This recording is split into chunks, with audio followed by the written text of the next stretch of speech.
My husband cheated on me, and my daughter knew the truth but did not say. If you had told me 5 years ago that my life would turn into a soap opera, I would have laughed. But here I am, sitting in my mother's kitchen, watching her shuffle around on her injured leg, while inside, I'm falling apart. You know, there's betrayal, and then there's family betrayal. The kind that makes you wonder if your entire life has been a lie, and if you somehow missed every red flag waving in your face. 19 years of marriage. That's a long time, right? 2 kids, one almost an adult and the other still figuring out if he wants to be an astronaut or a dinosaur. I thought we had it all. And I mean, we did have it all. A modest apartment, a car that only broke down every other month, and twice-a-year vacations to the sea. We weren't living in luxury, but we were happy, or at least I thought we were. My husband Daniel had always been dependable. He had a good job as a sales representative, and for the most part, life was stable. My mum, Christine, used to always say, "You hit the jackpot with Daniel. Look at him. Steady, good with the kids, doesn't drink or gamble. Lucky you." But looking back, I realised that steady doesn't necessarily mean happy, and sometimes when things look too perfect, they're just one twist away from shattering. It all started when I got pregnant with our second child. We already had Emily, our 17-year-old daughter, who was the light of my life. But when I found out I was expecting again, I thought we'd hit the family jackpot. A son, Jamie, was born after a complicated pregnancy, and life turned into a whirlwind of diapers, sleepless nights, and constant worrying about everything under the sun. Little did I know, that's when Daniel started to change. You know what they don't tell you about having kids? That the stress of it can tear you apart. Sure, you love them, but suddenly your partner starts to feel like a stranger. Daniel and I had always been solid. He was the kind of guy who showed up to school recitals with flowers, who never forgot birthdays or anniversaries, and who took me out on cute little dates even after we'd been together for years. But after Jamie was born, something shifted. I was on maternity leave, and Daniel had to step up as the sole breadwinner. At first, it was fine. We had savings, and he was doing well at his job. But then the bills started piling up. Between diapers, Jamie's medical appointments, because what's parenthood without a few scares, and keeping Emily in the kind of clothes teenagers demand, our financial situation became a ticking time bomb. That's when Daniel took on a second job. He didn't tell me much about it. He said it was something his friend hooked him up with, nothing too difficult, but it would require him to travel more. At first, I was relieved.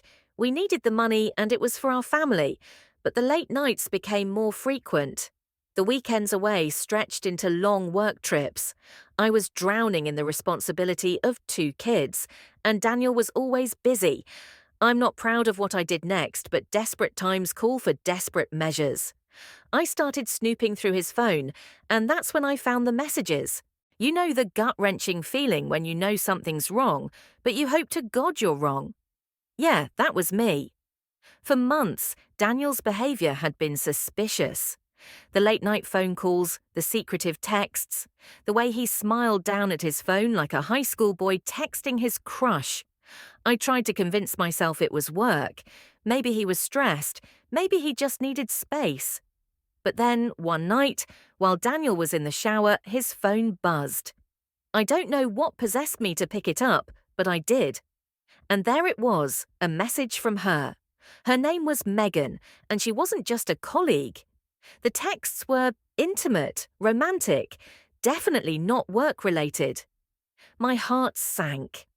I scrolled through the conversations, and the further I read, the more my stomach twisted into knots.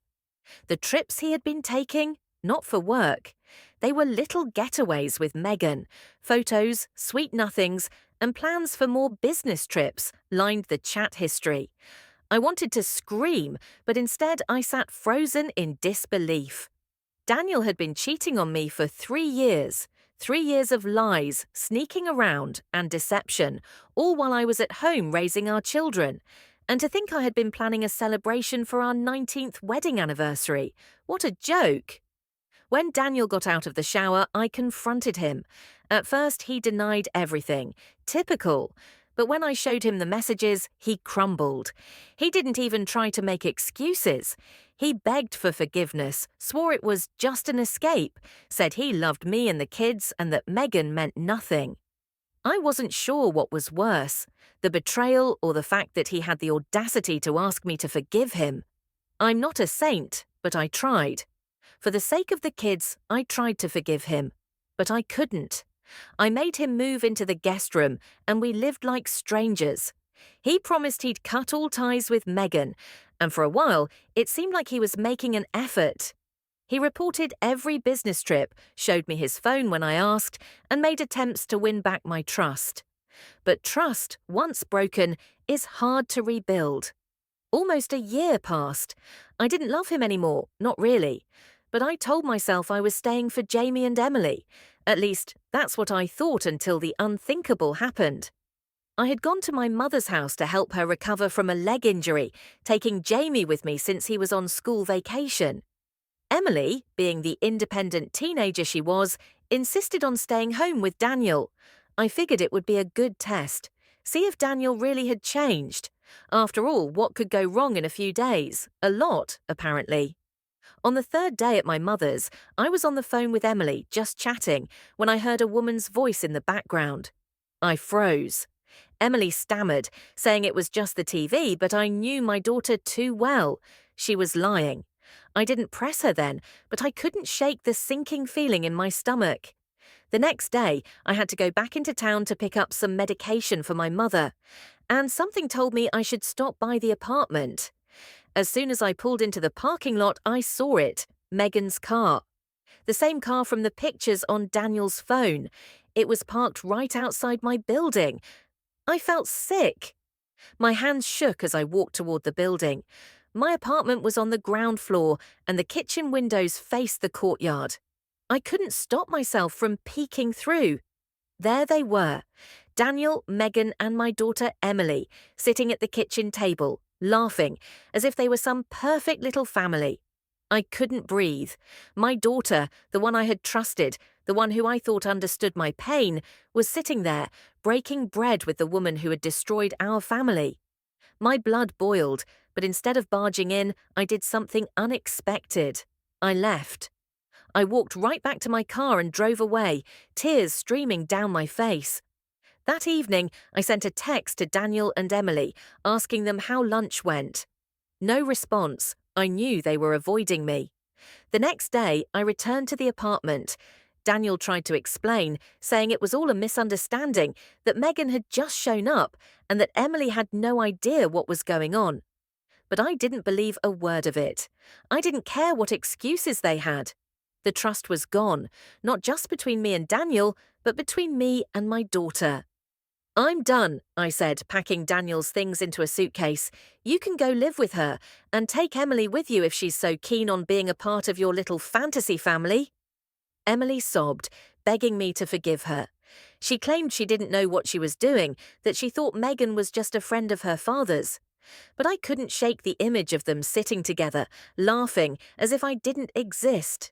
Just when I thought things couldn't get worse, they did. A few weeks after Daniel left, I received a letter in the mail, a letter from Megan, of all people. I'm sorry, the letter began. I had no idea how much pain I was causing. I thought Daniel was unhappy, and I never meant to hurt you or your family. But now I see the damage I've done, and I can't live with the guilt. What? Megan, the woman who had wreaked havoc on my life, was suddenly repentant. I didn't know whether to laugh or scream, but the letter went on to reveal something even more shocking. I'm leaving. I've decided to move out of. But the letter went on to reveal something even more shocking. I'm leaving. I've decided to move out of town and leave Daniel behind. I can't continue living like this, knowing the pain I've caused. I know this won't undo the damage, but maybe it will help you find some peace. I wish you and your children the best. I stared at the letter, completely dumbfounded. Megan was leaving. Just like that? I couldn't believe it. After all the drama, all the heartache, she was simply walking away. And what about Daniel? Was she really just going to abandon him too? Part of me wanted to feel triumphant. After all, this woman had ruined my marriage, caused a rift between me and my daughter, and shattered the life I had built for nearly 2 decades. But another part of me couldn't help but feel relieved. Maybe this was my chance to move on, to finally put everything behind me. I folded the letter and placed it on the kitchen counter. There was a knock at the door, and when I opened it, there stood Daniel.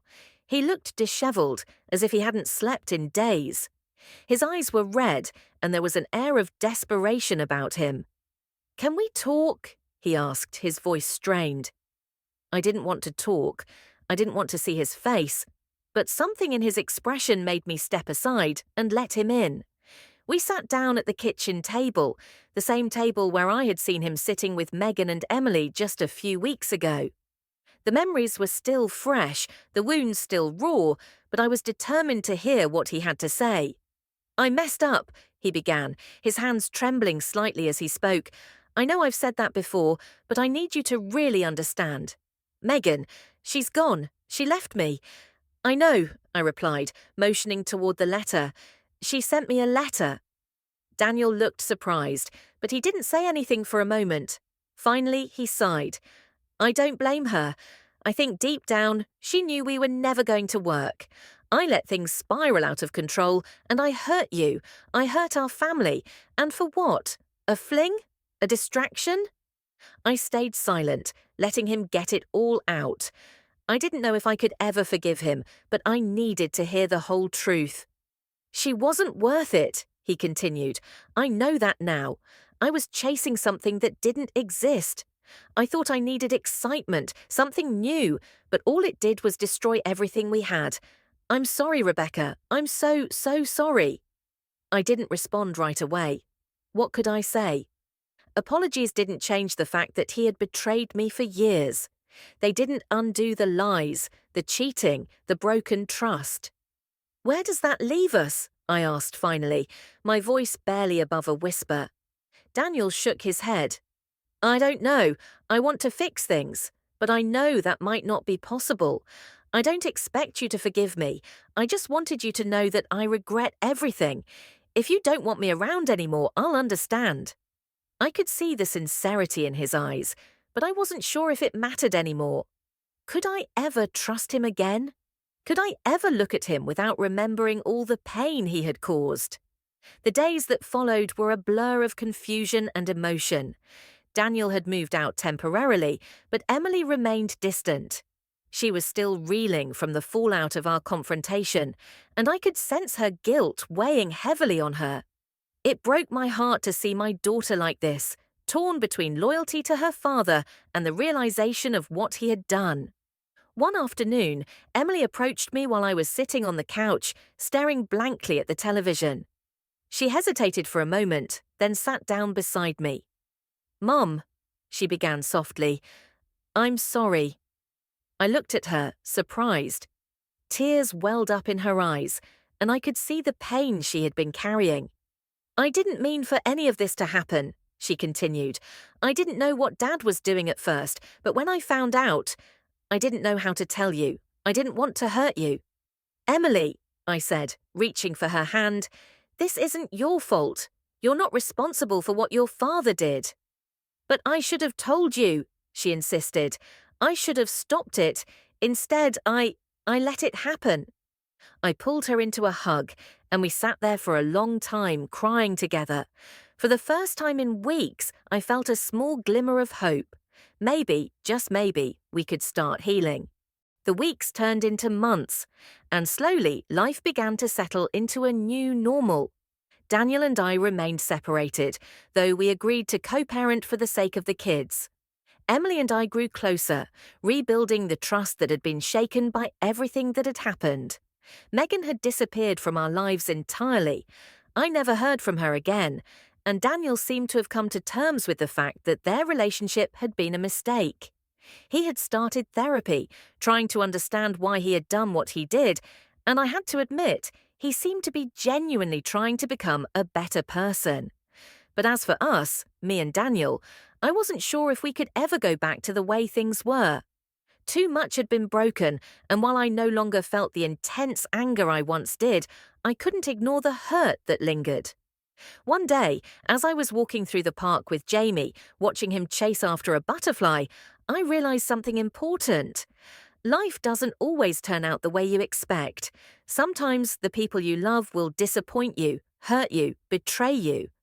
But that doesn't mean your life is over. I still had so much to be grateful for: my children, my health, my future. And while I didn't know what the future held for Daniel and me, I knew that I had the strength to face it, whatever it might be. 6 months after the fallout, Daniel approached me with a request. He wanted to have one last conversation, not about the past, but about the future. We met at a coffee shop near the park, and for the first time in a long while, the conversation didn't feel strained. "I've been thinking a lot about what I want," Daniel said, stirring his coffee absent-mindedly. "And what I want is for you to be happy. Whether that's with me or without me, I don't know, but I'm ready to let you decide." I stared at him, trying to read the sincerity in his eyes.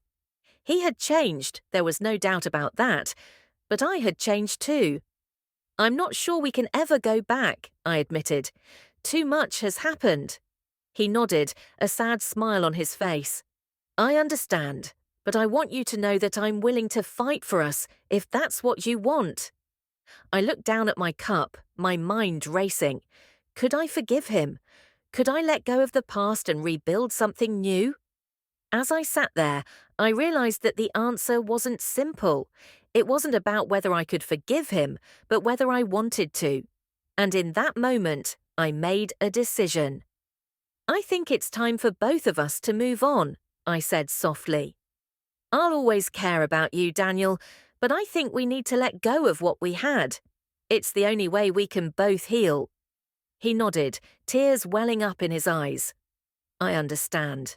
Thank you, Rebecca, for everything." And just like that, we said goodbye. Not to the love we had once shared, but to the pain that had consumed us. A year later, life had taken on a new shape. I had started dating again, slowly, cautiously, but with a newfound sense of independence. Emily had gone off to college, and Jamie was thriving in school. Daniel and I remained amicable co-parents, and while we weren't together anymore, there was a sense of peace between us. As I stood in the kitchen of my now empty apartment, the sunlight streaming in through the windows, I felt something I hadn't felt in a long time: hope. The past was behind me, and for the first time in years, the future looked bright.